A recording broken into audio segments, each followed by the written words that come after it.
Sanibonani, good day Mzansi.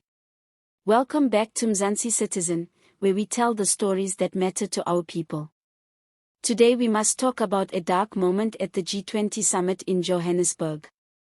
Outside the world leaders' gathering, members of Operation Dudula were protesting, calling for jobs, criticizing immigration, demanding that South Africa not ignore its own people. But instead of being heard, they were met with brute force, rubber bullets, tear gas, arrests. 2 Dudula members are now in custody. This is not just a protest, it's a warning. And the world is watching. The president of Dudula, she was saying that it's supposed to be a peaceful picket. She believes that right now. No, guys, this is a peaceful picket, and we've said it, which we want it to be as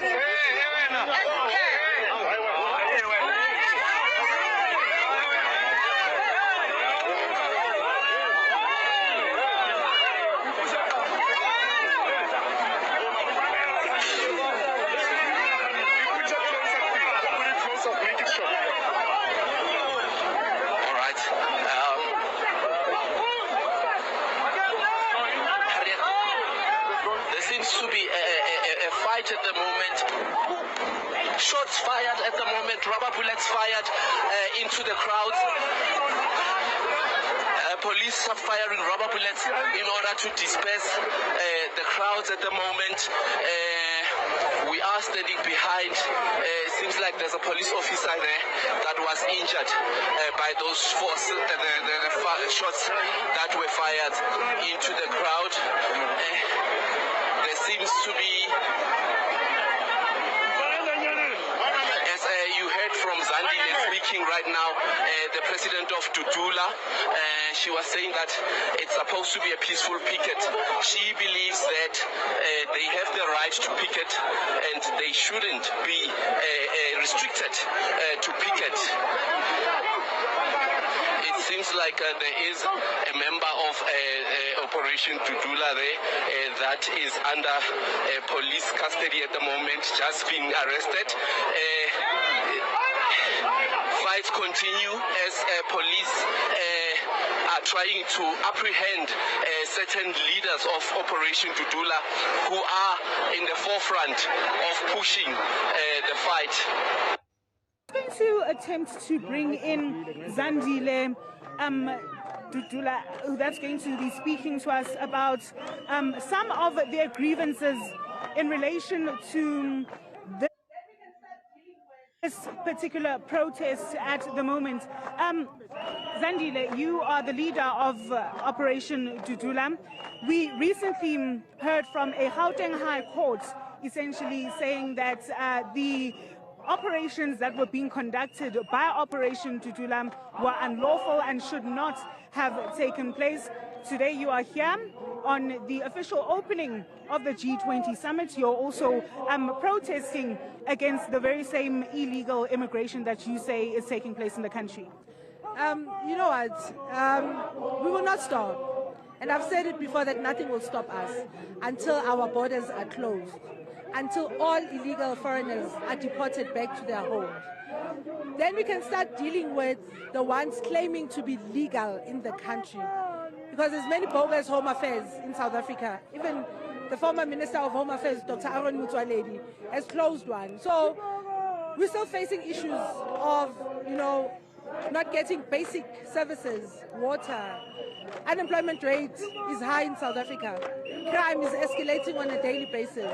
If we can start dealing with the issues of immigration, a lot of doors will open. I tell you, if our enforcers can start enforcing these laws, our inspectors must go to these companies and make sure that the people that are working in those companies are the right people.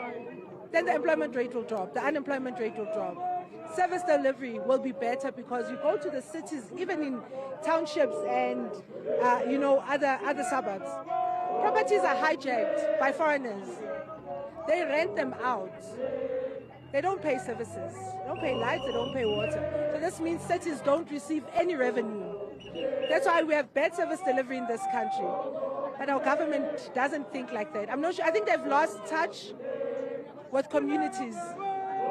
And when they sit there and discuss, I don't know what is it that they're thinking, but ordinary South Africans are suffering on the ground. It's a privilege that the summit is hosted by South Africa. It's the first in Africa. It's the first time it comes to Africa. And yes, but it's meaningless if we'd still be complaining about just basic things. Our president is not willing to deal with these issues, and I'm hoping that they're going to be discussed in that summit, because at least I was fortunate to attend the social summit, and we presented our declarations, and they've been handed over to the president of this country. Now it's up to him what he does with those declarations, because we spoke about immigration. We spoke about we want him to declare state of emergency when it comes to immigration issues. I hope he's going to listen to that. How do you respond to the criticism, essentially, that Operation Dudula is using foreign nationals as a way, instead of going to the heart of the issue, which is with government? It is government that is supposed to be providing these services, right? But you have the manner of approach that Operation Dudula is using in relation to foreign nationals. What do you have to say to that criticism? Since Dudula's inception, we've been marching to different organizations. I think we've submitted more than 100 memorandums fighting the government head-on to say these are the issues. Went to Home Affairs, went to Department of Basic Education, we went to the police department. We've went everywhere, to each and every department, to talk about the same issue. But because there is no political will to deal with it, then we must go to the streets. And that's why you'd find us stationed at healthcare facilities, going to the schools, because we as ordinary South Africans, when you see that there is crime happening somewhere, then you can effect Section 42 of the Criminal Procedural Act, which is citizens' arrest. We have that right. That's what the courts have missed on their judgment. Tell us, you say that you've made contributions in the social summit towards that declaration. What are some of those contributions, and how do you expect them to be effected? So we spoke about having our borders closed, sending off all illegal foreigners, but also the issue of employment. South Africans are unemployed.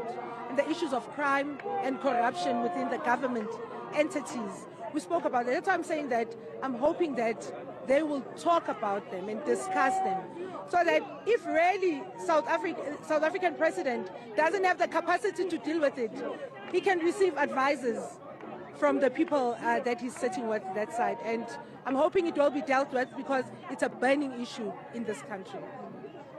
Well, Vuyo and Michelle, that is Zandile, the leader of Operation Dudula. I'm just going to ask... South Africa is burning, and for years, the cries of the people have gone unanswered. What happened outside the G20 Summit is not an isolated incident. It is the symptom of a government that has failed its citizens on every essential front. Operation Dudula did not gather there out of hate, they gathered out of desperation, out of frustration, out of a deep sense of betrayal. Because while foreign leaders were being welcomed with red carpets, cameras and luxury treatment, ordinary South Africans were outside begging to be heard, and they were met with rubber bullets. Let's be clear. South Africa's greatest crises are not hidden. They are everywhere you look. 1. Unemployment, the silent war. Our people are jobless not because they are lazy, but because the system is broken. We have millions of citizens with no stable income, no hope, no opportunity. Meanwhile, the government looks away as industries hire undocumented foreigners for cheap labor, exploiting them while depriving citizens of work. The state does nothing, because the political will is simply not there. 2. Crime, a nation under siege. Communities are terrorized daily. Women are raped. Homes are broken into. Businesses are robbed. Hijackings are common. Families live in fear every single day. Yes, not all foreigners commit crime. But a significant number of violent crimes involve undocumented immigrants, and instead of addressing this reality, the government protects the narrative at the expense of the truth. Citizens are told to become while criminals roam freely. 3. Immigration, a crisis the government pretends doesn't exist. For over a decade, leaders have avoided the immigration crisis entirely. They refuse to fix the border. They refuse to regulate entry. They refuse to act decisively even when crime syndicates run cross-border operations with impunity. Our home affairs system is broken beyond repair, and corrupt officials make it even worse. Foreign nationals know they can pay, bribe, manipulate the system, and walk out with papers, or get released after committing crimes. And what do citizens get? Bullets. Tear gas. Silence. 4. Healthcare, hospitals cannot cope. Hospitals are collapsing. Clinics are overflowing with foreigners. Doctors are exhausted. Medicines run out due to shortages or theft committed by Zimbabwean nationals. Citizens wait for hours, sometimes days, to get help.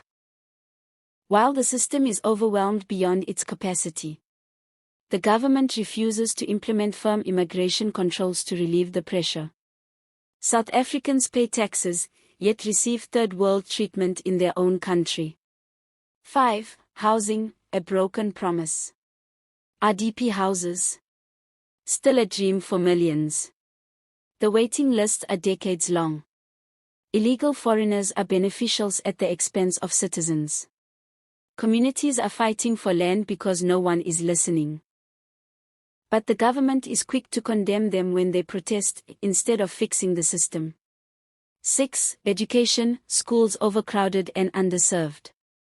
Classrooms are full due to illegal foreigners' children, whereas politicians' children are attending private schools. Teachers are tired. Infrastructure is falling apart. Children suffer the consequences of a failed education system that collapses year after year with no decisive action. 7.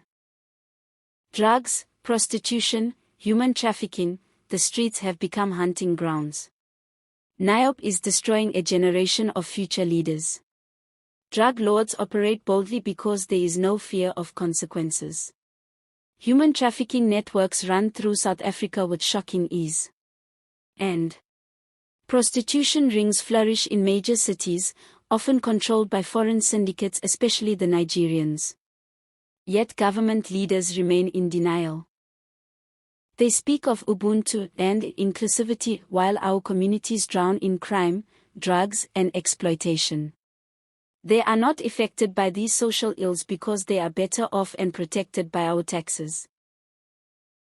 8. The welfare trap, social grants instead of jobs. Instead of creating opportunities, the government hands out grants, not out of compassion, but to control poverty and secure votes. This has created a dependency trap that steals people's dignity while pretending to care. A welfare system can help, yes, but it cannot replace real growth, real job creation, real development. The truth is simple. When citizens ask for protection, the government looks the other way. When foreigners break the law, the government bends over backwards to accommodate them. When people protest peacefully for their rights, they are shot at, arrested, and labeled as troublemakers. South Africans are treated like outsiders in their own land. The clash outside the G20 was not just about Operation Dudula. It was a reflection of a nation boiling over. A people pushed to their breaking point. A government that has lost touch with its own citizens. And leaders who continue to ignore the pain of millions. And while the world watched South Africa host one of the most powerful gatherings on the planet, they also witnessed police brutality, suppression of voices, and a government more concerned with international image than the suffering of its own people. A democracy that silences its citizens is not a democracy at all. In the end, what happened outside the G20 summit was more than a clash between protesters and police. It was a moment of truth for South Africa. A country that claims to be the beacon of democracy in Africa cannot continue to silence the very people who built this nation with their sweat, struggle, and sacrifice. A government that boasts about its role on the global stage cannot keep ignoring the reality on the ground. A reality where citizens live in fear, where jobs are scarce, where crime is rampant, where hospitals collapse, where children suffer, where drugs destroy lives, where borders mean nothing, and where foreign criminals operate with shocking freedom. The world saw the glamour of the G20. But it also saw the brutality, the suppression, and the failure to protect citizens. The truth is simple. South Africans are not the enemy. South Africans are not criminals. South Africans are not terrorists for demanding safety, dignity, equality, sustainability, and a well-functioning country. They are mothers, fathers, workers, students. Ordinary people who want the freedom promised in 1994. But freedom means nothing without security. Freedom means nothing without justice. Freedom means nothing when your voice is punished and your pain is ignored. The arrest and shooting of peaceful protesters is not strength. It is weakness. It is fear. It is a government terrified of its own people. Mzansi, we must ask. How long will we suffer? How long will we be silenced? How long will leaders protect the world while abandoning the nation that elected them? South Africa deserves better. Our people deserve better. Our future deserves better. And we will not stop speaking. We will not stop exposing the truth. We will not stop defending the rights of citizens. No matter who tries to silence us. This is Mzansi Citizen, where the people's voice will always be louder than rubber bullets, stronger than political power, and braver than any attempt to suppress the truth. South Africa, what happened outside the G20 is a warning.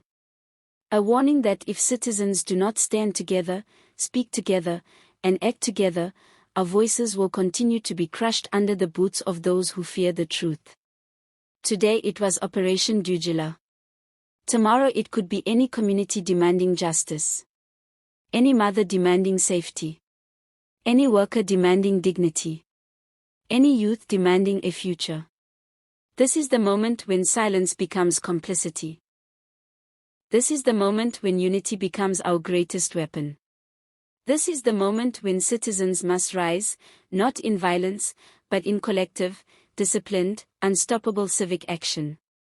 So we say, stand up. Speak up. Refuse to be silenced.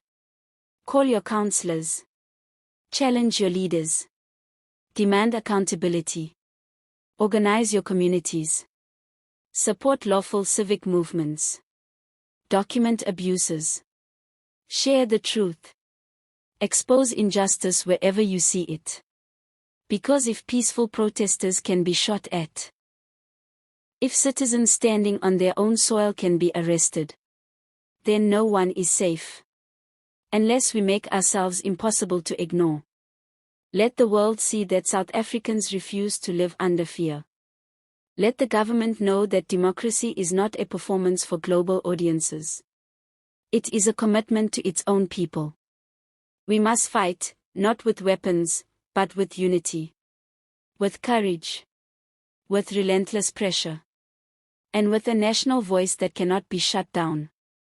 Mzansi, this is our home. Our struggle. Our responsibility. Be loyal. Be truthful.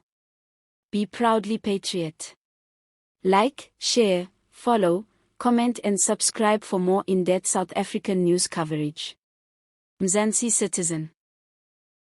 The arrest and use of force against Operation Dudula at the G20 send a chilling message. Even in a summit celebrating global cooperation, dissent at home is being punished. This crackdown stains South Africa's image as a democracy and raises serious questions. Are protesters being silenced? Is the state protecting its interests over its people? The world is not just watching world leaders, it's watching us. And what they see will define how they view our country's democracy. If you stand for freedom, justice, and the right to protest, like this video, subscribe to Mzansi Citizen, and share the story.